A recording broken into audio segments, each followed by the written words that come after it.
Evening tea போட்டுக்கிட்டு இருக்கிறேன். சரி இன்னைக்கு மசாலா டீ போடலாம் அப்படின்னு சொல்லிட்டு, இஞ்சி ஒரு துண்டு, ஒரு ஏலக்காய், ஒரு கிராம்பு போட்டு தட்டி போட்டு டீ போட்டிருக்கிறேன். இப்போ தான் பால் காய்ச்சி இந்த பக்கம் எடுத்து வச்சுட்டு, மசாலா டீ வந்து கொஞ்சம் பால் கொஞ்சம் கெட்டியாக இருந்தால் தான் நல்லாயிருக்கும். அதனால தான் போட்டு இப்போ பாருங்கள் அப்படியே பாயாசம் மாதிரி காய்ச்சிக்கிட்டு இருக்கிறேன். நாட்டு சக்கரை மட்டும்தான் கொஞ்சம் போட்டேன்.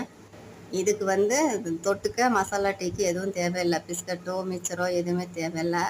மசாலா டீ அந்த வாசனையோடயே குடித்தா தான் நல்லாயிருக்கும். நான் கூட கார்ன் ஃப்ரை பண்ணலான்ட்டு இருந்தேன், ஆனால் பண்ணலை. இந்த டீ தூள்லேயே பாருங்கள் எல்லா மசாலாவும் இருக்குது. ஆனால் இருந்தாலும் இன்னும் கொஞ்சம் நான்லாம் தட்டி போட்டேன்.